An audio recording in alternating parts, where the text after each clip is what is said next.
My shift should have ended 20 minutes ago, but I was still there on Malibu Beach, boots digging into the warm sand, eyes scanning the water out of habit more than duty. 6 years of this work had carved instincts into my bones deeper than any training manual could reach. The afternoon sun beat down mercilessly, turning the Pacific into a sheet of blinding silver, and tourists packed the shoreline like they always did on Thursday afternoons in August. I spotted her immediately, the little girl sitting alone while other children shrieked and splashed nearby. She wasn't playing. She was watching, small hands buried in the sand, shoulders tight with tension that seemed wrong for someone so young. Dark curls escaped from beneath a pink hoodie that was far too heavy for this weather. And even from 20 yards away, I could see the trembling in her fingers.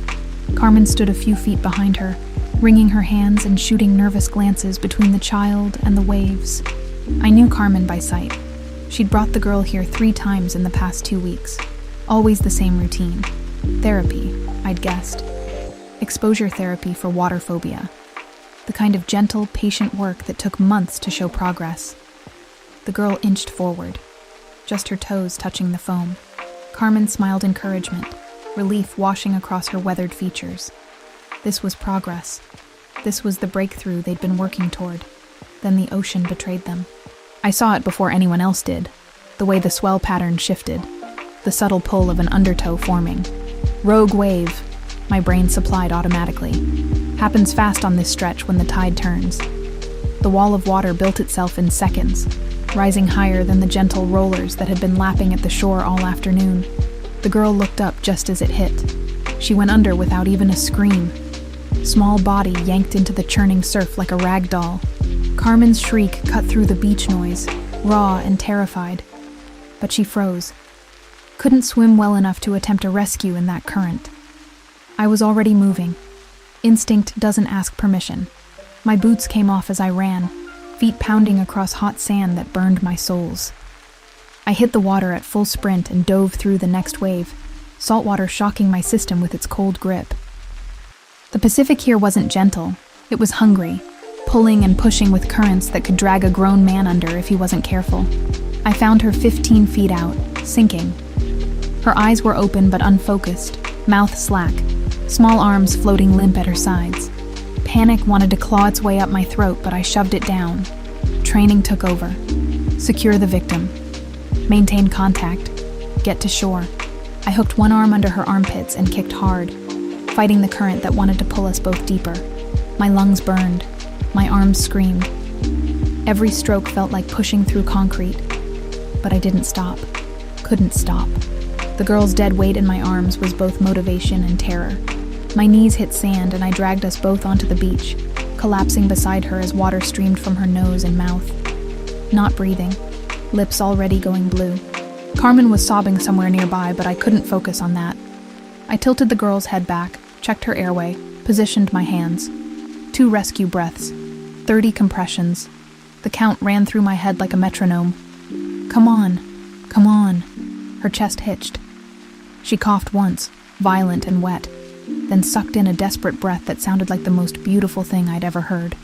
Water spilled from her mouth as she gasped and choked and cried, small body convulsing with the effort of expelling the ocean from her lungs.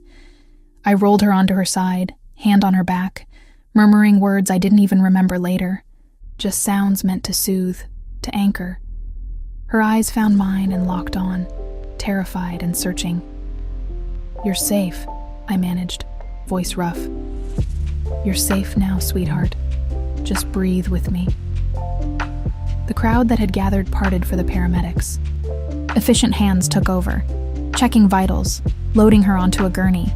But when they tried to separate us, her small fingers latched onto my wrist with surprising strength. "Don't go," she whispered, voice hoarse from seawater. "Please don't go." So I climbed into the ambulance beside her, still dripping, still wearing my lifeguard uniform that clung to my skin uncomfortably. Carmen followed in a separate vehicle, phone pressed to her ear, speaking rapid Spanish that I couldn't quite catch over the siren. The hospital was chaos wrapped in sterile white walls and antiseptic smell. They rushed the girl, Sophia, I learned from the paperwork, into an examination room while I stood uselessly in the hallway, leaving puddles on the linoleum floor. A nurse brought me a towel and a cup of terrible coffee. I accepted both. I was filling out the incident report when the atmosphere changed. It started with the security guards straightening, hands moving instinctively toward their radios. Then the whispers from the nurses at the station, voices dropping to urgent murmurs.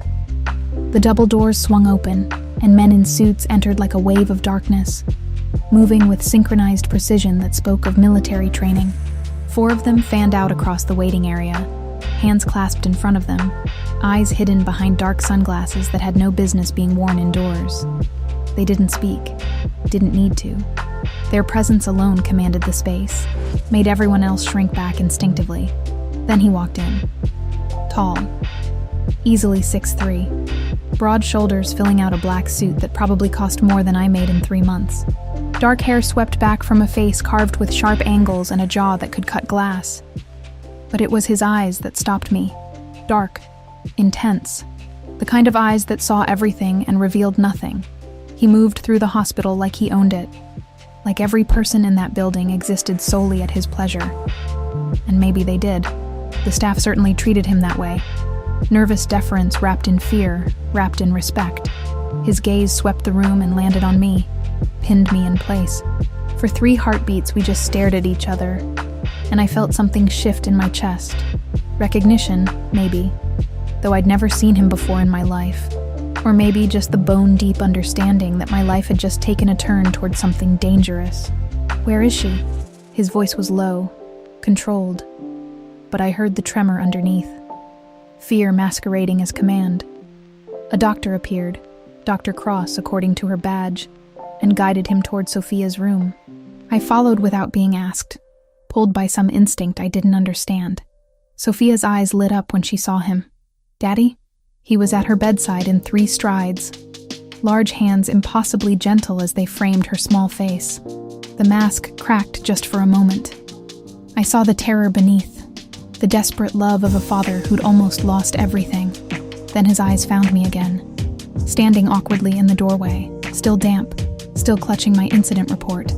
Who are you? Not aggressive, just absolute. A demand for information that expected immediate compliance. Claire Hartwell, I'm a lifeguard. I pulled her out.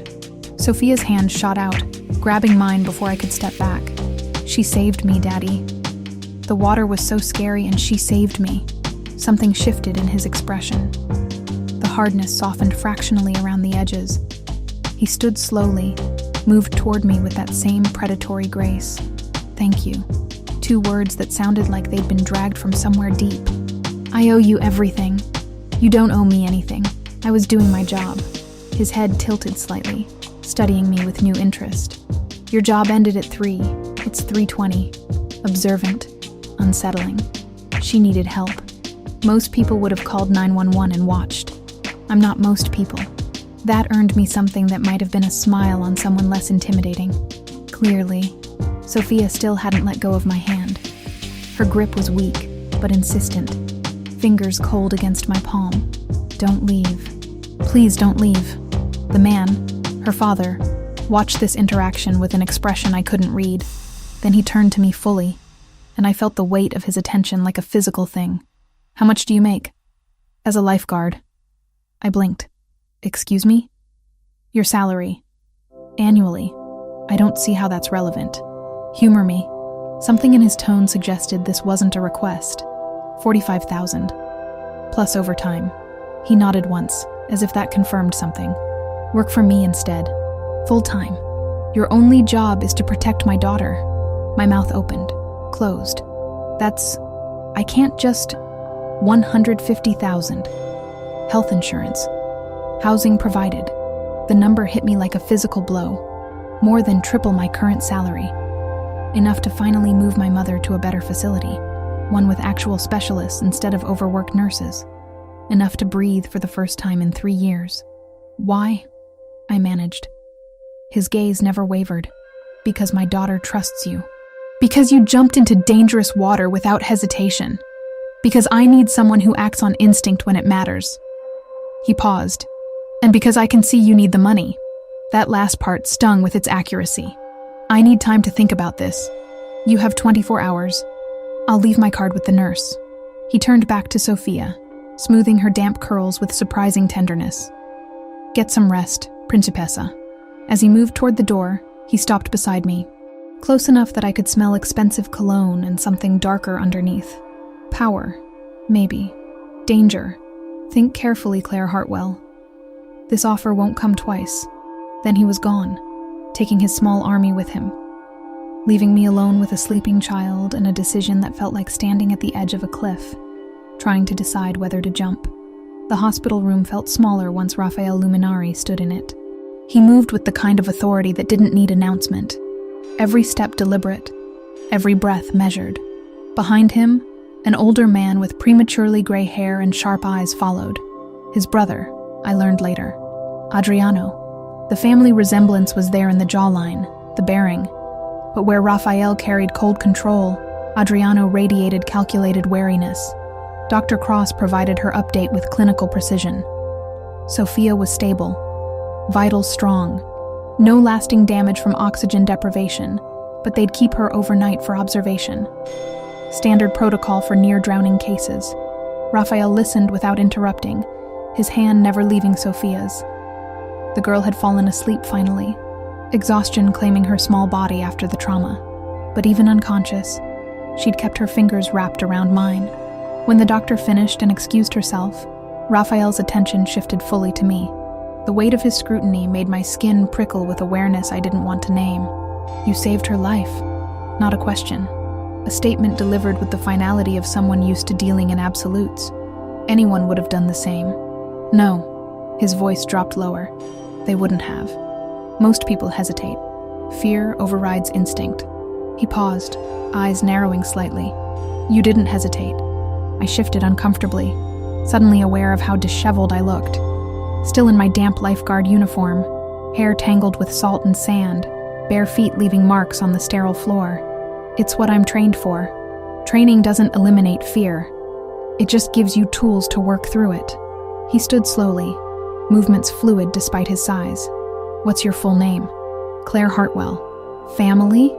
The question felt invasive, but something about his tone made refusal feel dangerous. "My mother. She's in a care facility. Multiple sclerosis." His expression didn't change, but I saw something flicker in those dark eyes. Recognition, maybe, or calculation. "Father?" "Dead. Fishing accident when I was 19. "Siblings?" "No." He nodded once, as if filing away information. "Your salary. Not enough to cover your mother's care and your own expenses." It wasn't a question, and the accuracy of it made my stomach clench. How did he know about my mother's facility? "I manage." "Barely." He crossed his arms, suit jacket pulling across broad shoulders. "Work for me instead. Full time. Your only responsibility is Sophia's safety." The proposal hung between us, absurd in its simplicity. "You don't know anything about me. I know you risked your life for a stranger's child. I know you stayed when you could have left. I know my daughter trusts you, which is more than I can say for most people." His gaze held mine. $150,000 annually. Full health insurance that includes coverage for your mother. Housing provided on my property in Pacific Palisades. The number stole my breath. Triple my current salary. Enough to move my mother to a facility with actual neurologists instead of rotating residents. Enough to stop choosing between groceries and gas. "I need time to think about this. You have 24 hours. He reached into his jacket and withdrew a business card, placing it on the small table beside Sophia's bed. "My direct number. Call when you've decided. And if I say no?" Something almost like a smile crossed his face. "Then you say no. I don't force people into service, Miss Hartwell. But I think you'll find the alternative less appealing." Before I could respond, Sophia stirred, her grip on my hand tightening. Her eyes fluttered open, unfocused and frightened. "Don't go," she whispered, voice hoarse. "Please don't go." I knelt beside the bed, brushing damp curls from her forehead. "I'm right here, sweetheart. I'm not going anywhere. Promise?" The word felt like a trap, but looking into those wide, terrified eyes, I couldn't bring myself to lie. "I promise." Raphael watched this exchange with an expression I couldn't read. Then he leaned down, pressing a kiss to Sophia's forehead with surprising gentleness. "Rest, Principessa. Carmen will be here soon." He straightened, gave me one last measuring look, and left without another word. Adriano lingered in the doorway for a moment, his gaze sharp and assessing. "My brother doesn't trust easily," he said quietly. "The fact that he's offering you this position means something. Don't make him regret it." Then he was gone too, leaving me alone with a sleeping child and a business card that felt like it weighed 1,000 pounds. I stayed until Carmen arrived, guilt-stricken and apologetic. She took my place at Sophia's bedside, thanking me over and over in rapid Spanish that I only half understood. I assured her it wasn't her fault, that rogue waves were unpredictable, that Sophia was safe now. The drive home to my tiny studio apartment felt surreal. I kept replaying the offer in my head. $150,000, housing included. My mother finally getting the care she deserved. But working for Rafael Luminari meant entering a world I didn't understand. A world where men wore suits worth more than my car and moved through hospitals like they owned them. Where security details followed them everywhere and people spoke in hushed, fearful tones when they passed. I fell into bed still wearing my uniform, exhaustion pulling me under despite the questions circling in my mind. The phone woke me at 2 a.m. The facility. My mother had taken a turn. They'd stabilized her, but Dr. Patterson wanted to discuss treatment options, experimental therapy, new medication that showed promise for progressive MS patients. Cost, $80,000, not covered by insurance. I sat on the edge of my bed, staring at Raphael's business card on my nightstand, and understood that the choice had never really been mine at all. The office building where I met Raphael the next morning didn't look like a criminal enterprise. It looked like success. Gleaming glass and steel in downtown LA, with Luminari Imports etched discreetly on the lobby directory. The receptionist expected me, directing me to the top floor with efficient courtesy. Raphael's office occupied the entire penthouse level. Floor-to-ceiling windows offered views of the city stretching to the ocean. The decor was minimalist, but expensive. Dark wood, leather furniture, abstract art that probably cost more than my car. He sat behind a massive desk, reviewing documents with the same focused intensity he'd shown at the hospital. He looked up when I entered, gesturing to the chair across from him. "You're early. I'm accepting your offer." He set down his pen, studying me with those unreadable eyes. "What changed your mind?" "My mother needs treatment I can't afford." "Honest. I appreciate that." He opened a drawer, withdrawing a contract already prepared. "Read it carefully. Take your time." I did, scanning the dense legal language. The salary was as promised. Housing in the guest cottage on his Pacific Palisades estate. Health coverage that was genuinely comprehensive, but buried in the middle was a clause about confidentiality. Knowledge of family business operations and associates, with penalties for disclosure that made my hands go cold. "What exactly is your business, Mr. Luminari?" "I import wine from Italy. My family has vineyards there. And the other businesses? Various holdings, real estate, investments." His expression didn't change. "Nothing that will ever put you in danger." The lie sat between us, obvious and unacknowledged. The confidentiality clause, standard for anyone working closely with my family. We value privacy. I should have walked out. Every instinct screamed that I was making a mistake. But I thought of my mother, of Sophia's small hand in mine, of the promise I'd made. I signed. Raphael countersigned without hesitation, then stood and extended his hand. "Welcome to my employ, Miss Hartwell. You start today." His grip was firm, warm, and sent an unwelcome jolt of awareness through me that I immediately pushed aside. This was business, nothing more. The Pacific Palisades mansion made the office building look modest. Sprawling Mediterranean architecture behind gates and walls, with grounds that seemed to stretch forever. Armed guards patrolled with professional efficiency. Cameras tracked every angle. The guest house where I'd be living was larger than my entire apartment had been, decorated with the same understated luxury as Raphael's office. Carmen met me there, helping me settle in and explaining the household routine with maternal efficiency. "Mr. Luminari, he's very protective," she said, unpacking the few belongings I'd brought.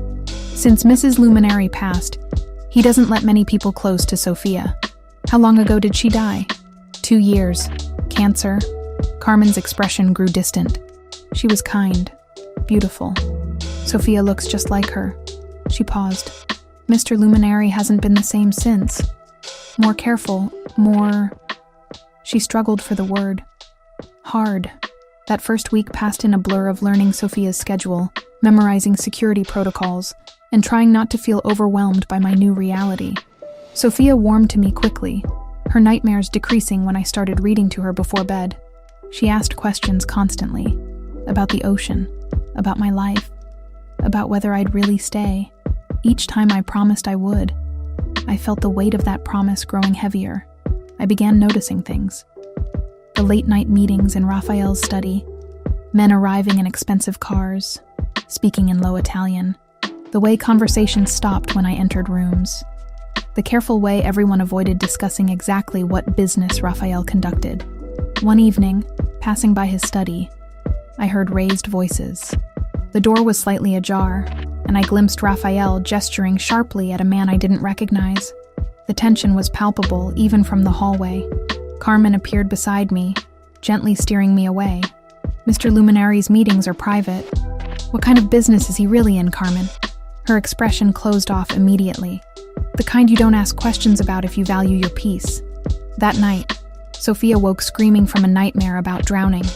I held her while she cried, singing softly until she fell back asleep in my arms.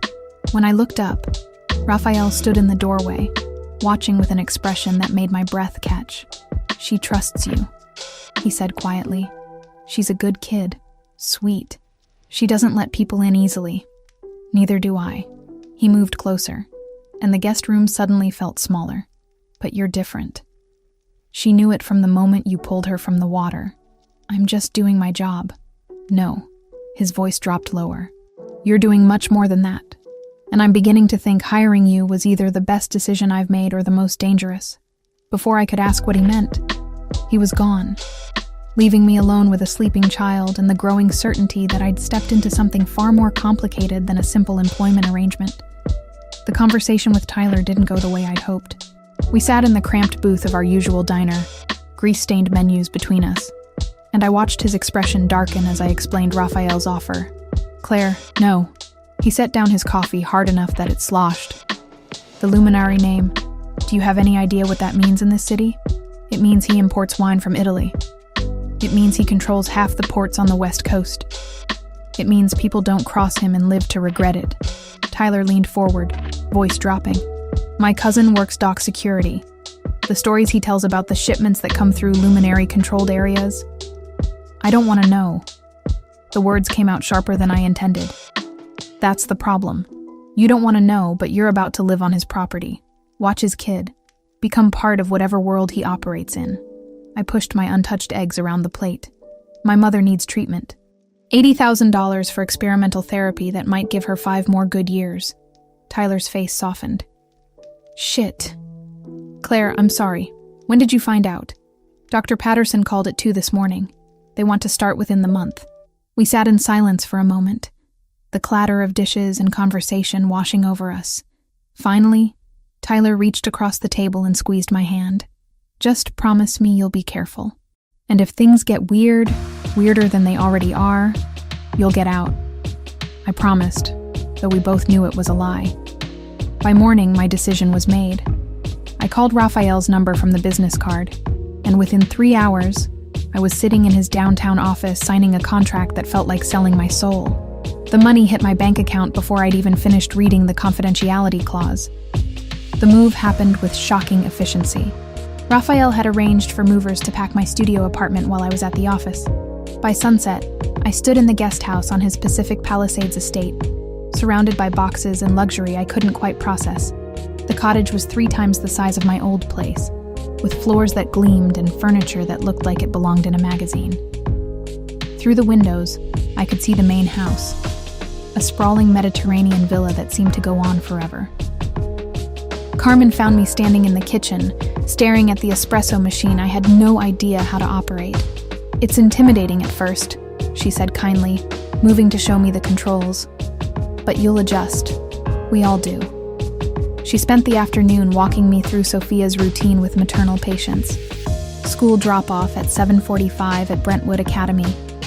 Pick up at 3. Tuesdays and Thursdays were art therapy with Dr. Chen. Wednesdays were regular therapy with Dr. Morrison to help process the trauma of losing her mother. Fridays, Sophia had swimming lessons that she still refused to attend. Mr. Luminary, he insists we keep trying, Carmen explained. He says she can't let fear control her forever. I thought of Sophia's small body limp in my arms, the terror in her eyes when she'd woken. Maybe fear exists for a reason. Carmen's expression shifted, something unreadable crossing her features. Perhaps, but Mr. Luminary doesn't accept limitations. Not for himself, not for his daughter. The security protocols took longer to learn. There were codes for every door, cameras monitoring every angle of the property, armed guards who patrolled in shifts. I was given a phone that linked directly to the security team and told to keep it on me always. Why so much security for a wine importer? I asked. Carmen's answer was careful. Mr. Luminary values privacy. And Sophia, after what happened to Mrs. Luminary, he takes no chances. That first week passed in a haze of adjustment. Sophia warmed to me quickly, asking questions constantly, trailing me through the guest house and showing me her favorite hiding spots in the garden. Her laugh was infectious when she forgot to be sad, and watching her come alive reminded me why I'd accepted this position in the first place. But at night, I started noticing things that didn't fit the wine import narrative. Men in expensive suits arriving after dark, always in pairs or groups. Conversations that happened in Raphael's study behind closed doors. Voices rising and falling in Italian that sounded nothing like business discussions. The way everyone's posture changed when Raphael entered a room. Not respect, but something closer to fear. One evening, I passed by his study and found the door slightly ajar. I shouldn't have stopped. Shouldn't have looked. But I heard Raphael's voice, sharp with authority, and curiosity overrode common sense. Through the crack, I glimpsed him standing at his desk, flanked by Adriano. 3 other men faced them, and the tension in the room was palpable even from the hallway. Raphael gestured sharply, speaking rapid Italian that I couldn't follow but understood in my bones. This was power. Command. The kind of conversation where lives hung in the balance. One of the men started to argue, and Raphael's hand came down on the desk with a crack that made me flinch. His response was quieter, but the men went pale.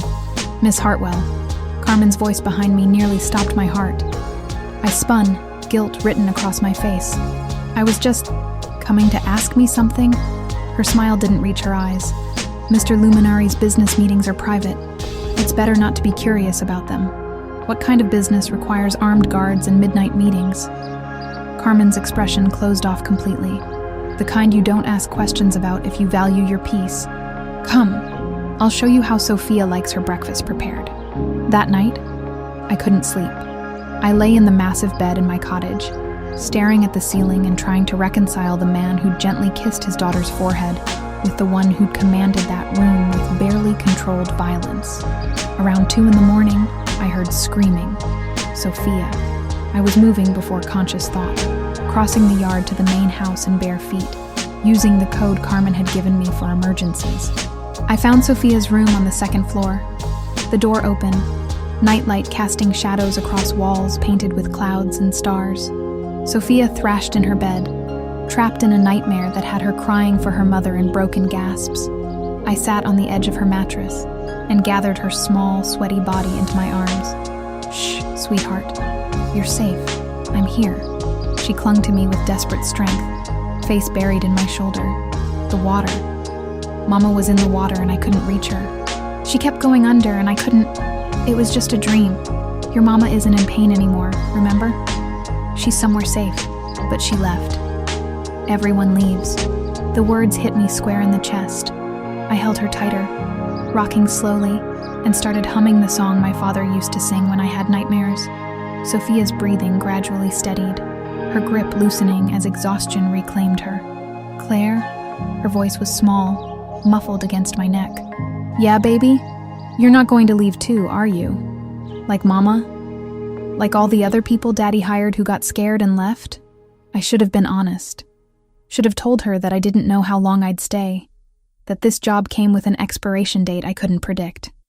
But looking at her tear-stained face, I couldn't bring myself to add another uncertainty to her world. "I'm not going anywhere. Promise?" "I promise." When I looked up, Raphael stood in the doorway. I had no idea how long he'd been there, but his expression was raw in a way I hadn't seen before. Vulnerable. He watched me holding his daughter like I was solving a puzzle he couldn't quite figure out. Sophia had fallen back asleep, her breathing deep and even. I carefully laid her back down and tucked the covers around her, smoothing her wild curls. When I turned to leave, Raphael blocked my path. "She doesn't let people comfort her," he said quietly. "Not since her mother died. Carmen tries, but Sophia pushes everyone away. She's scared. Fear makes us push away the people we need most. Is that experience talking?" I met his eyes. Maybe. We stood there in the dimly lit hallway, close enough that I could see the exhaustion carved into the lines around his eyes. He looked older in this light, wearier. "Thank you," he said finally, "for keeping your promise to her at the hospital. For staying when she needed you tonight. It's what you pay me for." "No." His gaze held mine with uncomfortable intensity. "What I pay you for is protection. What you just did, that was something else entirely." Before I could respond, he turned and walked away, leaving me alone with the echo of his words and the growing understanding that I'd stepped into something far more complicated than a simple employment arrangement. I'd promised Sophia I wouldn't leave, but standing in that mansion in the middle of the night, surrounded by security and secrets, and a man whose very name inspired fear, I wondered if staying might be the most dangerous promise I'd ever made. The next morning, life returned to its new normal. School runs and art therapy, and carefully not noticing the way conversations stopped when I entered rooms. But something had shifted. Raphael's eyes found me more often across the dinner table when he joined us for meals. Sophia clung to me tighter, her nightmares slowly decreasing from nightly to a few times a week. And I began to understand that whatever world Raphael Luminari lived in, whatever darkness funded this beautiful life, I was no longer just observing from the outside. I was being pulled in. One promise, one saved child, one dangerous moment at a time. 3 weeks into my new life, I'd almost convinced myself this was normal. Sophia's schedule had become second nature. The morning rush to Brentwood Academy, art therapy on Tuesdays, regular counseling on Wednesdays. Her nightmares had decreased from nightly terrors to maybe twice a week, and she'd started laughing more. Real laughter that made something warm bloom in my chest. Thursday afternoon, I took her to Palisades Park like I did most days after school. 2 security guards shadowed us at a discreet distance. Marco and Luis, both former military, both carrying concealed weapons I pretended not to notice. Sophia climbed the jungle gym while I sat on a bench nearby, watching her play with the careful attention that had become instinct. That's when I saw it. A black SUV with tinted windows, parked across the street in a spot that offered a clear view of the playground. It had been there when we arrived, engine running, no one getting out. My lifeguard training kicked in before conscious thought. Assess the threat, plan the exit, protect the vulnerable. "Sophia, sweetheart, time to go," I called, keeping my voice light despite the tension coiling in my stomach. "But we just got here." "I know, but I promised Carmen we'd help her make cookies, remember?" Marco appeared at my elbow, his hand inside his jacket. "You saw it too." "The SUV, yeah." His jaw tightened. "We need to move, now." The drive back to the estate felt longer than usual, my eyes constantly checking the rearview mirror. The SUV didn't follow, but that somehow made it worse. Raphael met us at the entrance, and the look on his face when Marco briefed him made my blood run cold. "Double the security detail," Raphael ordered, his voice clipped. 4 men, minimum when Sophia leaves the property. "And I want to know who was in that vehicle by tonight." Raphael. His eyes cut to me. "Not now, Claire." But later that evening, after Sophia was in bed, he found me in the guest house. His knock was perfunctory before he let himself in, and I bit back irritation at the presumption. "We need to talk," he said without preamble. "About the SUV? About Viktor Morozov." He moved to my window, looking out at the gardens lit by security lights. He controls most of the Russian operations in Los Angeles. Drugs, weapons, human trafficking. He wants what we have. We? I crossed my arms. You mean your wine import business? Raphael turned, and for the first time since I'd met him, something like frustration crossed his carefully controlled features. You're not naive, Claire. You've been here 3 weeks. You've seen the meetings, the security, the way people react to my name. So, tell me the truth. What are you really? I'm a businessman who operates in spaces the law doesn't reach. I control the ports, the shipping lanes, the distribution networks. I ensure order where chaos would otherwise reign. His gaze held mine. And men like Victor want to take that from me. Why not go to the police? The look he gave me was almost pitying. Half the LAPD is on someone's payroll. The other half doesn't have the resources to protect what matters. He moved closer. This is my world, Claire. I handle my own problems. The admission should have sent me running. Instead, I found myself asking, how much danger is Sophia in? With the security I have, minimal. But Morozov is getting bolder. His expression hardened. That's why I need you to be vigilant. Trust no one outside this house. The following Tuesday, vigilance wasn't enough. I picked Sophia up from Brentwood Academy at 3, same as always. Marco and Luis flanked us as we walked toward the parking lot, Sophia chattering about the painting she'd made in art class. I was reaching for the car door when I saw them. 2 men moving too quickly, too purposefully through the parking lot.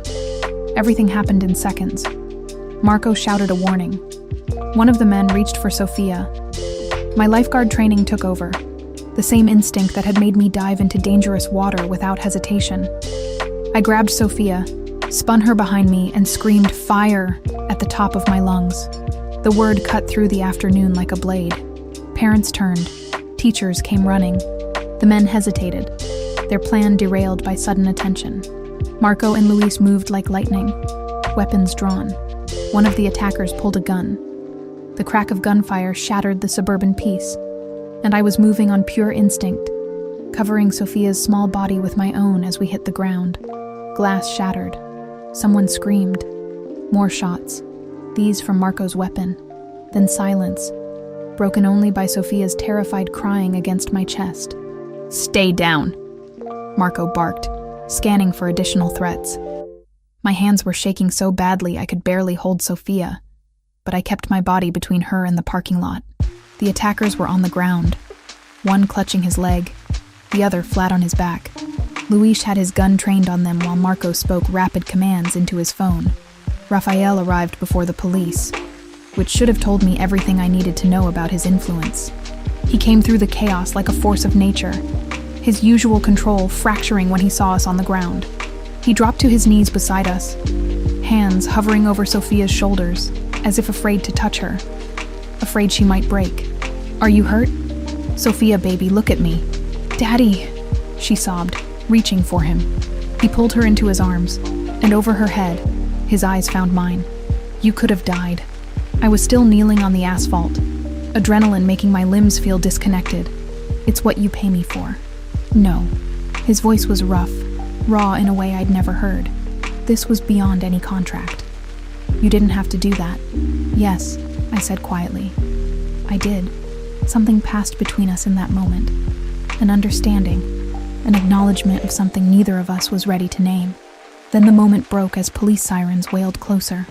The aftermath was chaos. Police statements.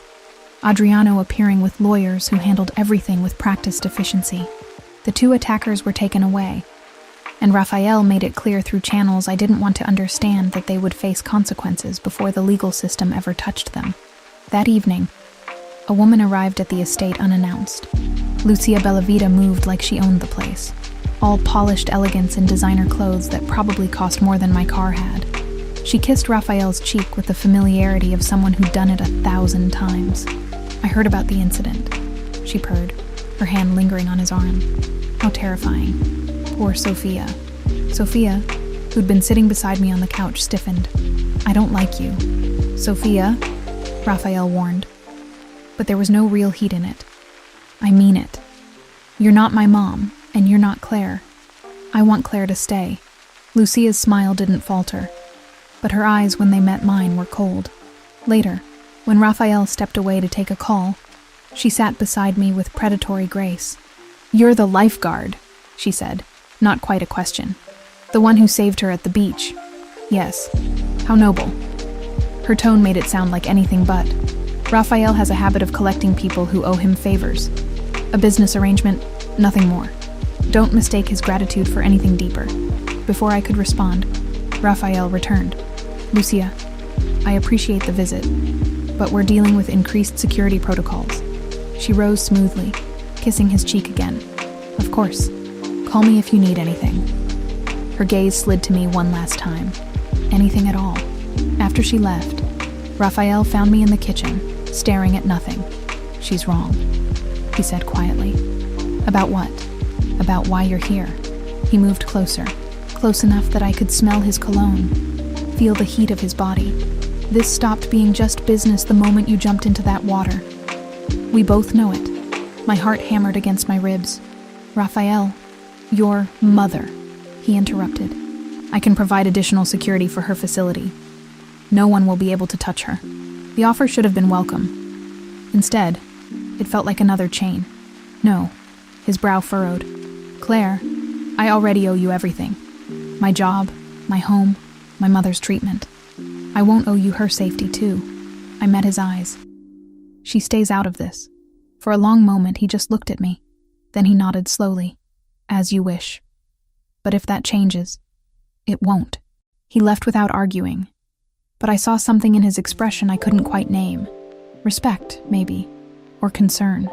That night, I lay awake thinking about gunfire and Sophia's small body in my arms, about the way Raphael's control had cracked when he'd thought we were hurt, about Lucia's warning and the growing certainty that I was in deeper than any contract could define. Somewhere in the house, I heard voices, Raphael and Adriano, speaking in tense Italian. The investigation into the attack. The search for whoever had given away our schedule, our route. The perfect time to strike. There was a traitor in Raphael's organization. Someone close enough to know our movements. And until they were found, none of us were safe. I pulled the covers tighter and tried not to think about how much easier it would be to leave. How much smarter. But I'd made a promise to Sophia. And increasingly, I realized, I'd made one to myself too. Whatever this world was that Raphael inhabited, whatever darkness funded these beautiful lies, I was no longer just an observer. I was part of it now, for better or worse. The week after the school parking lot incident passed in a tense blur. 4 security guards shadowed us everywhere now. Sophia's nightmares returned with a vengeance, and I spent most nights in her room, holding her while she cried herself back to sleep. Raphael worked longer hours. His study door closed more often than not. The murmur of Italian conversations bleeding through the walls at all hours. I'd started to understand what Carmen had meant. About not asking questions. About letting things be. But understanding and accepting were different things entirely. It was Wednesday night when everything changed. Sophia was finally asleep after an hour of reading, and I headed downstairs to grab water from the main house kitchen. The estate was quieter than usual. Most of the staff had gone home, and even the usual rotation of guards seemed lighter. I was passing Raphael's study when I heard the sound. A muffled cry, then the crack of something hard against flesh. My feet stopped moving before my brain could catch up. The door wasn't fully closed, just a sliver of space, but enough. I shouldn't have looked. Every instinct Carmen had tried to drill into me screamed to walk away, to pretend I'd heard nothing, seen nothing, but my hand was already pushing the door wider, my eyes already adjusting to the scene inside. Raphael stood in the center of the room, suit jacket discarded, shirt sleeves rolled to his elbows. Blood spotted the white fabric. Adriano leaned against the desk, arms crossed, expression carved from stone. And between them, tied to a chair, was a man I recognized from the estate, one of the security team, Carlo. Raphael's fist connected with Carlo's jaw, and the sound made my stomach turn. Not the violence itself. I'd seen bar fights, domestic disputes during my beach patrol days, but the cold precision of it. The way Raphael moved with calculated control, each blow measured, purposeful. Where is Morozov's base of operations? Raphael's voice was ice. Last chance, Carlo. Carlo spat blood. Go to hell. Another hit. This one to the ribs. The crack of bone was unmistakable. I must have made a sound. A gasp. A whimper. Something. Because Raphael's head snapped toward the door. Our eyes locked, and I saw it happen in real time. The predator recognizing an intruder. The mask slipping back into place. Claire. Not a question. A command wrapped in my name. I stumbled backward, but Adriano was already moving, blocking my escape route with his body. I think she's seen enough to warrant a conversation. Get her out of here, Raphael said, but his eyes never left mine. No. My voice shook but held. I'm already here. Might as well tell me the truth. The truth? Raphael's laugh was bitter. You want the truth? This man sold information to Viktor Morozov. He told them exactly where Sofia would be, when, and how many guards would be with her. He's the reason men with guns showed up at her school.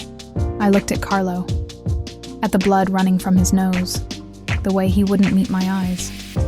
Guilty. Unmistakably guilty. So call the police. The police? Raphael moved toward me, and I forced myself not to flinch. The police can't hold him. Morozov has judges, lawyers, cops on his payroll. Carlo would be out in 48 hours, and my daughter would still be a target. So you're just going to torture him? I'm getting information that will keep my family safe. He stopped inches from me, close enough that I could see the flecks of blood on his collar. This is my world, Claire. I told you that when you signed the contract. I told you not to ask questions. No, something hot and furious rose in my chest. You told me you imported wine. You told me Sofia needed protection. You never told me I'd be working for someone who... I gestured at Carlo, at the blood, at everything wrong with this picture. Who does this? Raphael's jaw tightened. I never lied to you. You chose not to see. The accuracy of that hit like a physical blow. He was right. I'd seen the guns, the guards, the late-night meetings. I'd heard Carmen's warnings and Tyler's concerns. I'd known, and I'd chosen the money anyway. Chosen the comfort and security and the ability to save my mother. I need to leave. The words came out strangled. You can't. What do you mean I can't? I quit. Find someone else to watch Sofia. Adriano spoke from behind me, voice heavy with something like pity. Check your contract, Miss Hartwell. Section 12, subsection C. Knowledge of family operations constitutes a security risk. Termination requires approval from the family head. Ice flooded my veins. You're saying I'm a prisoner. I'm saying you know too much to simply walk away. Raphael's expression was unreadable. You've seen our security protocols, our routines, our vulnerabilities. If you left and that information reached the wrong people, I would never... I don't know that. His voice dropped lower. I can't know that. So you stay until I decide otherwise. The cage I'd been living in suddenly became visible. Golden bars, yes. Comfortable prison, absolutely. But a prison nonetheless. This is insane. This is survival. Raphael turned back to Carlo. Adriano, take Claire back to the guest house. Make sure she stays there. Don't touch me. I jerked away from Adriano's reaching hand. I can walk myself. But I didn't go to the guest house. I went to Sofia's room, needing to see her, needing to remind myself why I'd stayed in the first place. She was curled around Mr. Flopsy, her stuffed rabbit, breathing deep and even, peaceful in a way she rarely was anymore. I sat on the edge of her bed and tried to reconcile the man who'd kissed this child's forehead with such gentleness with the one I'd just seen systematically breaking another human being. Claire? I turned to find Sofia awake, eyes heavy with sleep. Hey, sweetheart. Just checking on you. You're sad. It wasn't a question. Did Daddy make you sad? Smart kid. Too smart. Grown-ups have complicated feelings sometimes. Are you going to leave? Her voice went small, like everyone else who gets scared of Daddy. The question shattered something in my chest. Has that happened before? She nodded. Lots of times. People come to work for Daddy, and then they see something or hear something, and they get scared and leave. Daddy says it's because they're weak. She sat up, clutching my arm. But you're not weak. You saved me. You're the strongest person I know." I pulled her into my arms, feeling the weight of my promise at the beach settling heavier on my shoulders. "I'm not going anywhere, baby. I promised you that, remember? But you're mad at Daddy." "Yeah, I am a little bit. Will you stop being mad? I don't like it when people are mad at each other. It makes my tummy hurt." I kissed the top of her head, breathing in the sweet scent of her strawberry shampoo. "I'll try, okay? Now go back to sleep." The next morning, Tyler showed up at the gate. I didn't even know he was there until one of the guards called the main house, and Raphael intercepted me before I could reach the entrance. "He can't come in." "Why not? He's my friend. He's a connection to your old life. A potential security risk. He's a lifeguard who knows nothing about your business. He knows you work for me. He knows where you live. That's already too much." Raphael's expression was immovable. "I've told the guards to turn him away." Something inside me snapped. All the fear and confusion and anger from the previous night boiled over in a surge of pure rage. "You don't own me, don't I?" His voice was dangerously soft. "Let's review, shall we? You live in my house. You eat my food. You use my vehicle, my insurance, my resources. Your mother breathes because I pay for her treatment. You exist in this life because I allow it. You son of a..." My hand moved before thought, connecting with his cheek with a crack that echoed through the foyer. The security guards tensed, hands moving toward weapons. Raphael held up a hand, stopping them. For 3 heartbeats, we just stared at each other. Then he moved, fast as lightning, catching my wrist and pulling me against him. "Feel better?" His voice was rough, breath hot against my face. "No. Good. Because I don't either." The kiss was inevitable. Angry and desperate and wrong in every way. His mouth crashed against mine with bruising force, and I kissed him back with equal fury, channeling every conflicted emotion into the press of lips and clash of teeth.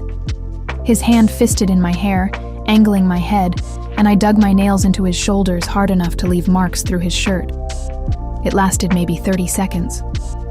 Then reality crashed back in, and we broke apart like we'd been burned. "That was..."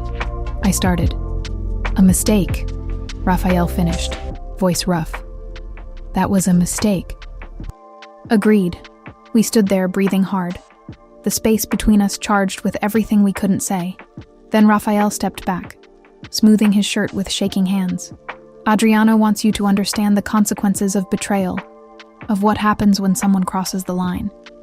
He wouldn't meet my eyes. "You'll witness Carlo's execution tonight. Non-negotiable. Raphael, 7 o'clock. Study. Don't be late." He walked away before I could argue, leaving me alone with the taste of him still on my lips and the crushing realization that I'd just kissed a man who terrified me. Worse, I'd wanted it. The execution was clinical. Quick. A single shot to the head while Carlo knelt in the basement I hadn't known existed. I didn't scream, didn't cry. Just stood there with Adriano's hand on my shoulder, forcing myself to watch as the man who'd endangered Sofia paid the price. "This is the world you're part of now," Adriano said quietly, as Carlo's body was wrapped in plastic. "You can fight it, or you can accept it, but you can't escape it." That night, I lay in bed staring at the ceiling, unable to close my eyes without seeing blood. Sofia was safe. My mother was receiving care. I had security and comfort and everything I'd needed, but I was falling in love with a monster, and his 6-year-old daughter had become the child I'd never had. There was no escape. Not from Raphael's world, and not from the terrifying truth that I didn't want to escape anymore. The cage door was open, and I was choosing to stay. That realization was more frightening than anything I'd witnessed in Raphael's study. 2 weeks crawled by after Carlo's execution. I barely slept. When I did, I saw blood spreading across concrete, heard the crack of gunfire echoing in my ears. Sofia sensed something was wrong. Kids always do, and clung to me tighter than usual. Her nightmares returned with renewed intensity, and most nights found us curled together in her bed, both of us seeking comfort we couldn't quite name. Raphael kept his distance. We existed in the same house, orbited each other during meals and handoffs of Sofia, but we didn't speak beyond what was necessary. The kiss hung between us like smoke. Impossible to ignore, impossible to address. I hated that I missed him. Hated that I'd catch myself looking for him in doorways, listening for his voice in the hallway. Hated that I'd memorized the way he moved, the cadence of his breathing, the precise shade of his eyes when they softened looking at his daughter. Carmen noticed. Of course she did. "He's hurting too," she said one afternoon while we folded laundry. "Mr. Luminary. He doesn't know how to be close to people anymore. Not since Mrs. Luminary died. That's not my problem. Isn't it?" Her knowing look made me want to throw something. The call came at 2 a.m. on a Friday. I'd finally fallen into restless sleep when my phone lit up with a number I didn't recognize. Instinct made me answer. "Miss Hartwell?" A man's voice, accented. Russian. "I have something that belongs to you." Ice flooded my veins. "Who is this?" "My name is Viktor Morozov. Perhaps Raphael has mentioned me?" A pause that dripped malice. "Your mother sends her regards from Sunny Meadows Care Facility. Such a lovely woman, so fragile." The room tilted. "If you hurt her, that depends entirely on you, Miss Hartwell. You have 6 hours to present yourself at the address I'm texting you. Come alone. Tell no one. If you comply, your mother lives. If you don't," he let the sentence hang. Well, these things can be so tragically unpredictable. The line went dead. A text arrived seconds later with an address near the port. I sat frozen, phone clutched in shaking hands, mind racing through impossible options. Call Raphael. Don't call Raphael. Go alone. Don't go alone. My mother's face swam before my eyes. The way she'd smiled during her last lucid moment. The way she'd squeezed my hand and told me she was proud of me. The decision made itself. I was pulling on clothes, grabbing my keys, when Raphael appeared in my doorway like a shadow given form.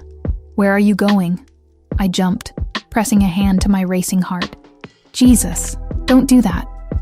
It's 3 a.m. Where are you going?"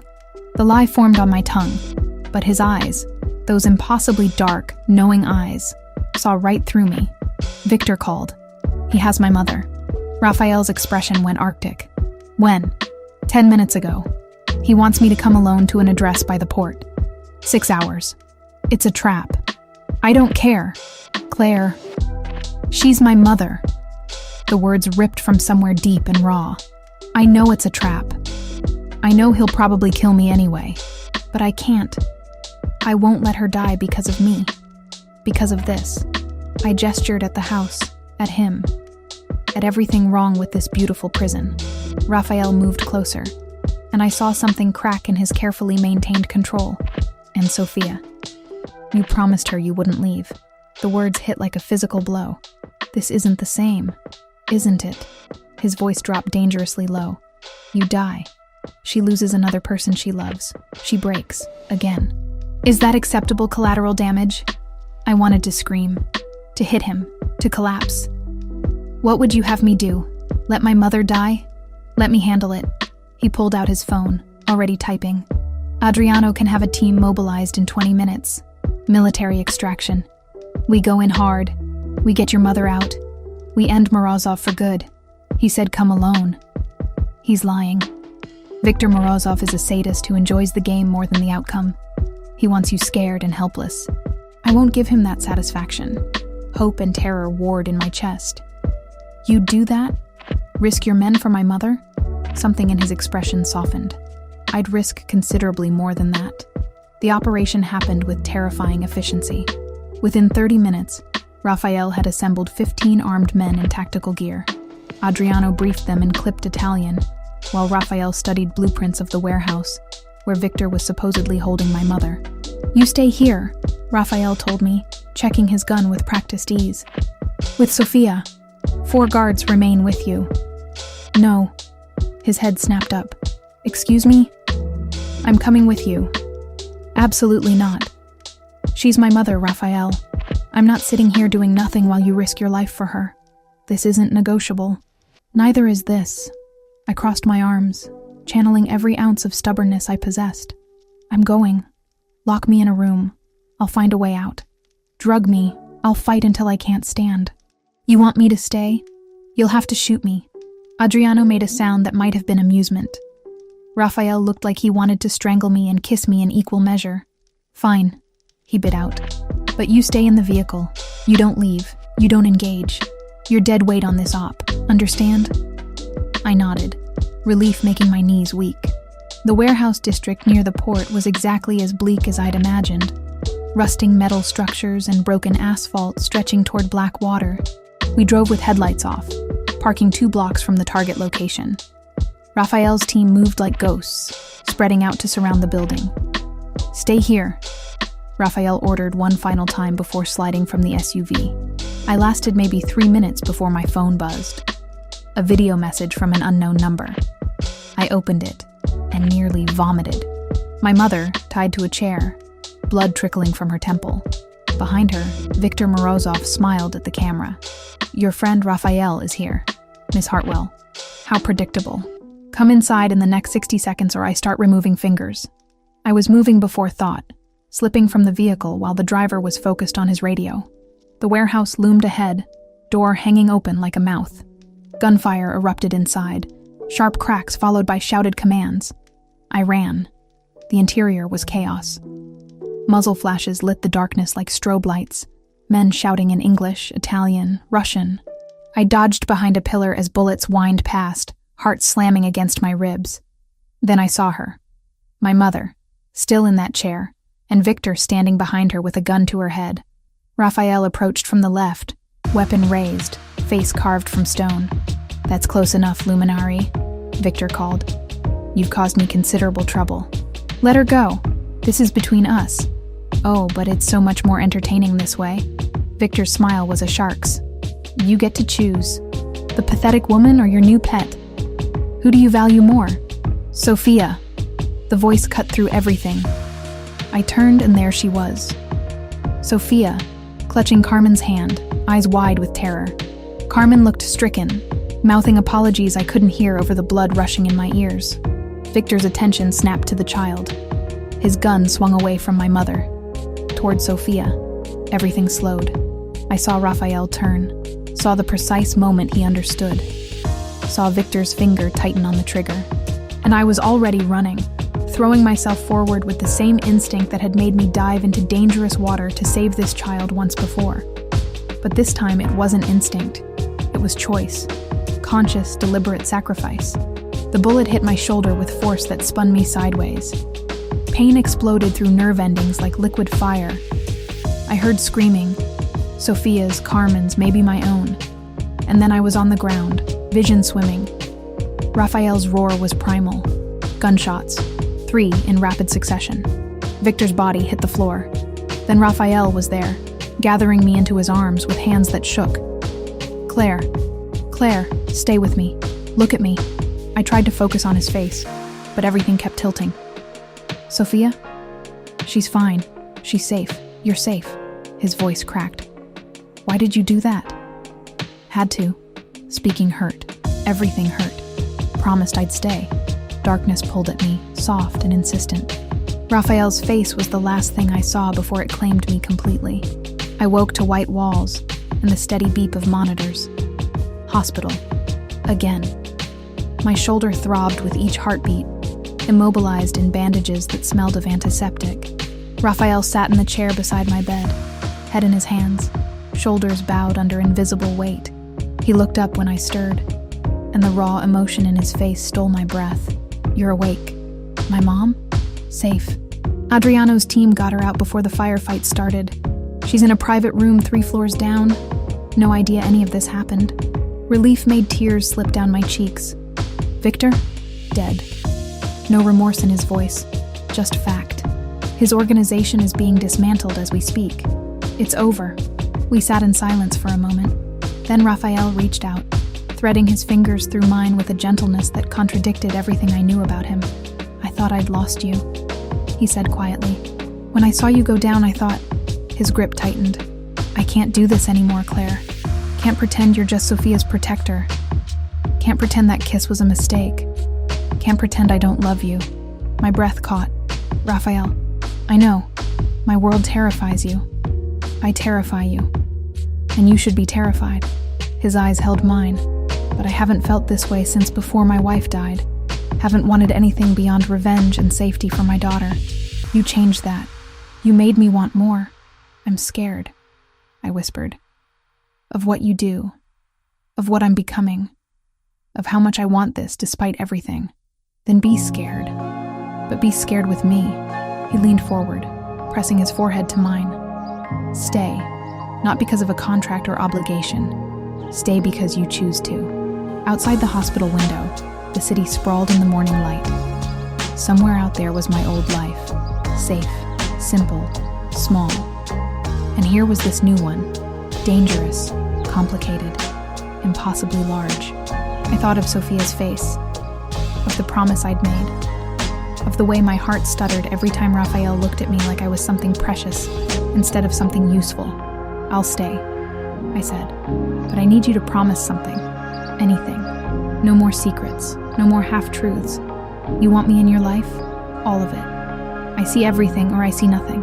Raphael studied my face for a long moment. Then he nodded. Everything. I promise. He kissed me then, soft and careful, mindful of my injuries. And for the first time since I'd signed that contract, I felt like I was exactly where I belonged. 2 weeks after the warehouse, I was finally cleared to go home. The bullet had torn through muscle and bone, but missed anything vital. Dr. Cross called it miraculous. I called it lucky.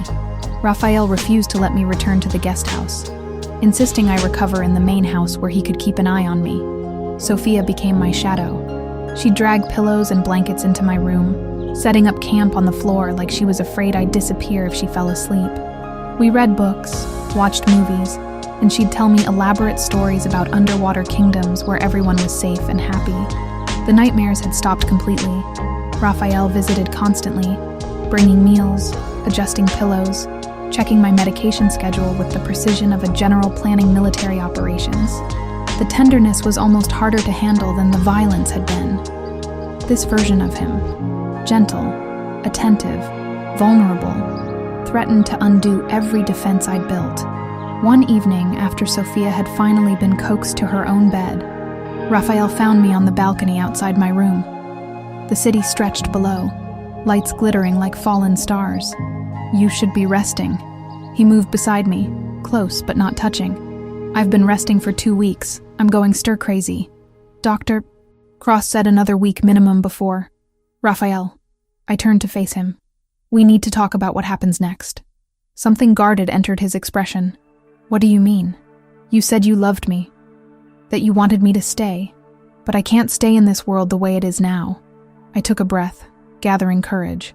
If you want me here, really here, not just as Sophia's protector, things have to change. What kind of changes? Transparency. No more secrets about your business. I need to understand what I'm part of. I counted on my fingers. I want veto power over any decisions involving Sophia's safety. No extreme violence near her or me. I can't witness what I saw in that basement again. And you need to start transitioning toward legitimate operations. Real ones, not just fronts. Raphael was quiet for so long I thought he'd refuse. Then he exhaled slowly. That's a significant ask. I know, but it's non-negotiable. The transition could take years. My family has operated this way for generations. You don't just walk away from territory, alliances, obligations. I'm not asking you to walk away overnight. I'm asking you to start moving in that direction. I met his eyes.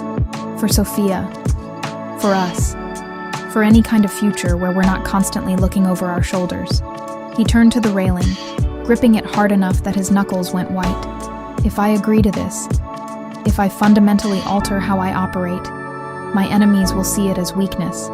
They'll move against us. Then we handle it. Together, we make it sound simple. It's not. But the alternative is me leaving once I'm healed. Taking my mother somewhere far from this city and never looking back. The words hurt to say, but I forced them out. I can't raise Sophia in a world of constant violence. I won't. Raphael turned back to me, and the raw emotion in his face made my breath catch. You'd take her from me? No. You'd lose her yourself by refusing to give her a safer life. I softened my voice. She's 6 years old, Raphael. She's already lost her mother. How much more trauma can she survive before it breaks her permanently? The truth of that hit him visibly. He moved closer, cupping my face with both hands. Everything you asked for. I agree to all of it. Just like that? You think I haven't been considering this since the moment I saw you bleeding in that warehouse? His thumb brushed my cheekbone. I've built an empire on violence and fear. But what's the point of power if I lose the only people who make me want to be better? I kissed him then, pouring every complicated emotion into the press of lips and the tangle of tongues. When we broke apart, both breathing hard, he rested his forehead against mine. This won't be easy, he warned. Nothing worth having ever is. The following week, Raphael called a meeting with his senior people. I sat beside him in his study, a statement in itself. Adriano raised an eyebrow but said nothing.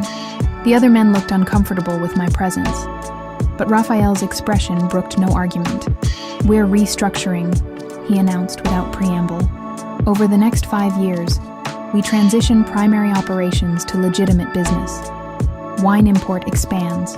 We invest heavily in real estate, shipping logistics, security consulting. And the current operations? Adriano asked carefully. Phase out gradually. We honor existing obligations but take no new contracts in weapons, gambling, or anything that draws federal attention. Raphael's tone left no room for debate. I've already started talks with the Castrovani family about assuming some territory. We'll maintain enough presence to stay protected, but reduce exposure significantly. The room erupted. Men talking over each other, objections flying. Raphael let it continue for 30 seconds before slamming his hand on the desk with a crack that silenced everyone. This isn't a discussion. It's an announcement. His voice went deadly quiet. Anyone who can't adapt is free to leave with full severance and my recommendation to other families. But if you stay, you follow this path. Adriano studied his brother for a long moment. Then he nodded. I'm with you. That was all it took. The others fell in line, though I saw doubt and resentment in several faces. Change wouldn't come easy, but it would come. 3 weeks later, Lucia Bellavita returned. She swept into the estate like she'd never left, all designer clothes and perfect hair, demanding to see Raphael. I was in the garden with Sophia when Carmen came to get me, her expression tight with worry. Miss Lucia is here. She's very upset, making accusations. My stomach sank. What kind of accusations? She's saying you're working with the police, that you're an infiltrator sent to destroy Mr. Luminari's organization. Sophia's hand tightened in mine. Is that lady back? I don't like her. I know, baby. Why don't you stay here with Carmen while I go talk to your dad? I found them in Raphael's study. Lucia pacing like a caged animal while Raphael sat behind his desk, expression unreadable. Adriano leaned against the wall, arms crossed. There she is, Lucia spat when she saw me. The little lifeguard who came from nowhere and suddenly has access to everything. Don't you find that suspicious, Raphael? I find your timing suspicious, Raphael replied calmly. You disappear for a month and return with accusations the moment I announce restructuring? Because I've been investigating. She pulled out a folder, slamming it on his desk. Phone records, bank transactions. She's been in contact with someone at the FBI. Ice flooded my veins. That's impossible. Is it? Lucia's smile was vicious. 3 calls to the same number over the past month. A number registered to Special Agent David Chen. Raphael's expression went carefully blank. Explain. I can't. My mind raced. I don't know anyone named David Chen. I haven't been in contact with the FBI. The evidence says otherwise. Lucia leaned forward. She's playing you, Raphael. Using your feelings to destroy you from the inside. Let me see those records. Adriano pushed off the wall, studying the documents. His frown deepened. The number is listed, but he pulled out his own phone, dialing. This is Adriano Luminari. I need a trace on... He stopped. When? I see. Thank you. He hung up, looking at Lucia with new interest. That number was registered to an FBI agent, David Chen, who was killed in the line of duty 8 months ago. Before Claire ever came here, the color drained from Lucia's face. That's impossible. I verified. You verified what you wanted to see. Raphael stood slowly, which raises the question of how you got these records at all. Standard phone company data doesn't show this level of detail unless someone with access pulls it. Someone with connections, or someone who's been working with Viktor Morozov, Adriano added quietly, using his network to manufacture evidence. Lucia took a step back. You're insane. I would never. Viktor knew things only someone close to the family could have told him. Raphael continued, moving around the desk. Schedules, security protocols, weaknesses. His eyes never left Lucia. You've been spending a lot of time at his clubs over the past year. I have statements from people who saw you there. Raphael, please. Investigation takes time when you're not looking in the right places. He stopped inches from her. But once you know where to dig, evidence surfaces quickly. Bank transfers from Morozov's operations to accounts connected to your father's business. Recorded conversations between you and Viktor's lieutenant about payment for information. Lucia's composure shattered. He promised me power. Said once you were out of the way, his organization and mine could unite. That I'd be more than some alliance marriage you rejected. So you endangered my daughter. Raphael's voice went glacial. Sold information that led to attempts on Sophia's life. The child was never supposed to be hurt. That wasn't part of the plan. Get her out of my sight. Raphael turned away dismissively. Adriano, arrange transport out of the city. If she's here by tomorrow night, she dies. If she ever returns, she dies. If any member of her family attempts contact with mine, they all die. Adriano grabbed Lucia's arm, dragging her toward the door despite her protests. Raphael waited until they were gone before turning to me. I'm sorry. His hands flexed at his sides. I should have known immediately that evidence was fabricated, that you'd never betray us. You had to verify. I understand. I moved closer, taking his hand. This is what transparency looks like. Asking hard questions, investigating until you find the truth. He pulled me against him, burying his face in my hair. I almost lost you again. If I'd believed her without checking, but you didn't. You trusted what you knew about me more than convenient evidence. I tilted my head back to look at him. That's what matters. 6 months passed like water through fingers. The transition Raphael promised began taking shape. Slowly, with resistance, but undeniably real. The wine business expanded into legitimate distribution deals. Real estate investments multiplied. Security consulting contracts with actual corporations started filling the ledgers alongside the shadowy operations that were gradually phased out. I still worked as a lifeguard 3 days a week. Raphael had been incredulous when I insisted, but I needed that connection to who I'd been, to the person who dived into dangerous water without hesitation. Some mornings I'd watch the sunrise over Malibu Beach and marvel at how far I'd traveled from that moment. Sophia bloomed. The nightmares were gone completely. She'd even started swimming lessons. Actual lessons, not the terror-filled therapy sessions. Watching her laugh in the pool, fearless and happy, made every complicated choice feel worth it. My mother's condition stabilized with the new treatment. She had more good days than bad now, and though she'd never fully understand where the money came from, she was grateful. Raphael changed in ways I hadn't expected. He smiled more, laughed with Sophia, held my hand during dinner like we were a normal family instead of a carefully constructed alliance between worlds. The violence hadn't disappeared. It couldn't, not completely, but it had moved further from our daily lives, from Sophia's innocence. We were having breakfast when Raphael slid a small box across the table. Sophia squealed before I'd even opened it. Is it a ring? Are you getting married? Can I be flower girl? I looked at Raphael, questions in my eyes. He took my hand. I know this isn't conventional. I know we've done everything backward. His thumb brushed my knuckles. But you saved my daughter. You saved me. And I don't want to spend another day without making this official. Inside the box was a ring. Aquamarine surrounded by small diamonds. The color of the ocean where everything started. Marry me, Claire. Not because of a contract or obligation. Marry me because I love you. Because Sophia loves you. Because we're already a family and I want the world to know it.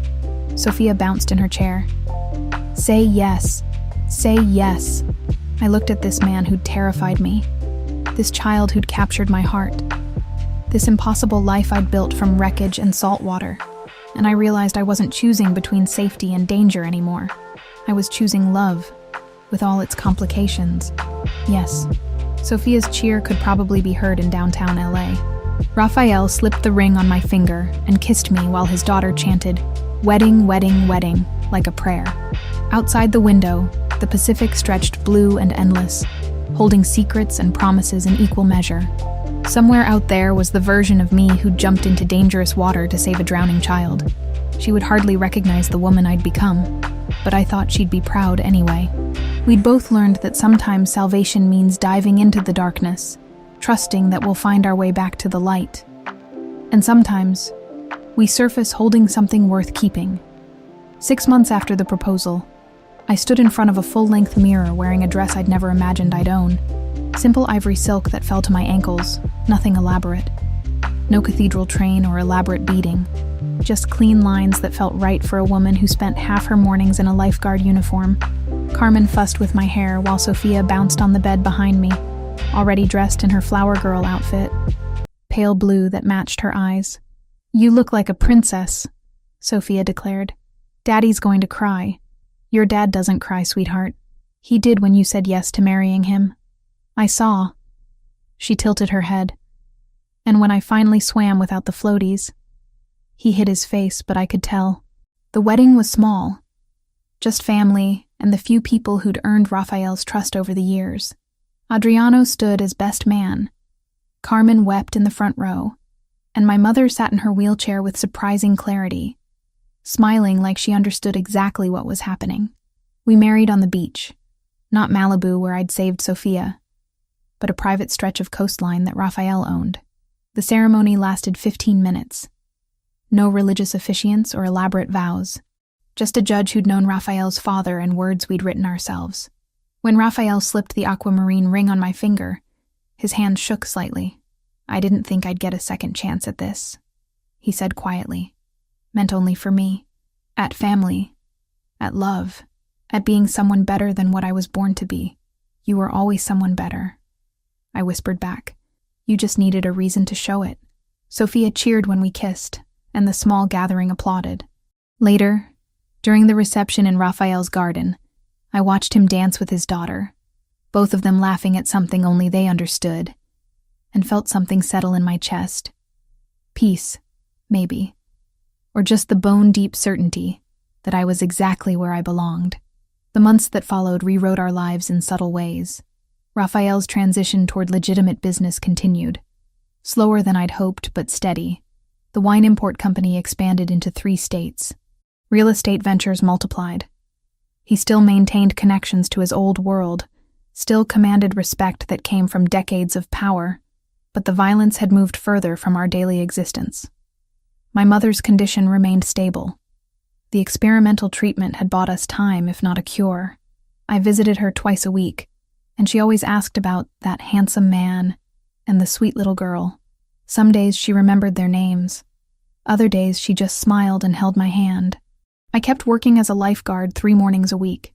Raphael had stopped trying to convince me to quit, understanding finally that I needed that connection to who I'd been.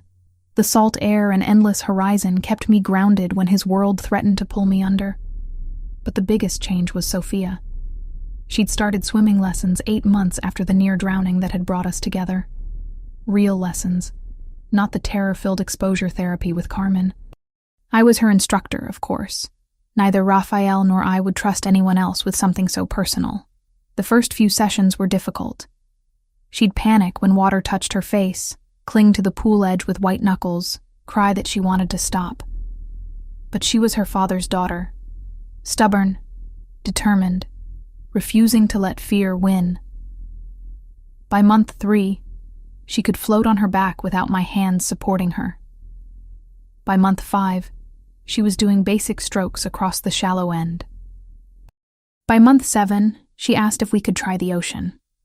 That morning, 1 year and 2 months after I'd pulled her unconscious from the surf, we stood together at the water's edge. Sophia wore a bright yellow swimsuit, her dark curls pulled into a ponytail that bounced as she jumped from foot to foot. "I'm ready," she announced, though her grip on my hand said otherwise. Raphael stood further up the beach with Adriano. both of them trying and failing to look casual. I knew Raphael's heart was probably hammering as hard as mine. "We don't have to do this today," I offered Sophia one more time. "We can wait." "No." Her jaw set with familiar luminary determination. "I want to. The ocean took Mama, but it gave me you. I'm not scared anymore." The logic was 6-year-old simple, but it broke something open in my chest. We waded in together, the water cold enough to make Sophia gasp. I kept one hand under her back, supporting her as she kicked experimentally. A wave rolled toward us, small, gentle, and she tensed. "I've got you," I promised. "Just like that first day. I'll always have you." She nodded and pushed off. Her strokes were clumsy but determined, arms churning water as she moved parallel to the shore. I stayed beside her, ready to catch her if she faltered.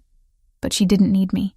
After 20 feet, she stopped and stood, water to her waist, grinning like she'd conquered Everest. "I did it! Did you see?" From the beach, Raphael whooped loud enough to startle seagulls. Sophia splashed toward shore, and he caught her up in his arms, spinning her while she shrieked with laughter. Over her head, his eyes found mine, and the gratitude in them was almost painful to witness. That afternoon, the three of us walked the beach together. Sophia ran ahead, collecting shells and chasing waves that retreated before her feet. Raphael's hand found mine, fingers interlacing with the ease of long practice. "Thank you," he said quietly. "For what?" "For diving into the water that day. For staying when every instinct probably told you to run. For teaching her that fear doesn't have to be permanent." He paused. "For teaching me the same thing." I leaned into his shoulder, breathing in salt air and expensive cologne, and the particular scent that was just him. "I didn't save you, Raphael. We saved each other." "Is that your professional opinion as a lifeguard?" "It's my professional opinion as someone who knows about drowning." I looked up at him. "You were drowning in grief and violence. I was drowning in debt and loneliness. Sophia was drowning in trauma. And somehow, we all found each other at exactly the right moment." Sophia ran back to us, pressing a perfect sand dollar into my palm. "For your collection." "It's not broken at all." I crouched to her level, admiring the treasure. "It's beautiful. Should we add it to the others?" She nodded seriously. "And then, can we swim more tomorrow? I want to learn the one where you go under the water and come up far away." "Diving," Raphael supplied. "And not until you're 8. That's forever." "That's 2 years, Principessa." She huffed dramatically but accepted the ruling, running ahead again toward where the tide had left a tangle of seaweed worth investigating.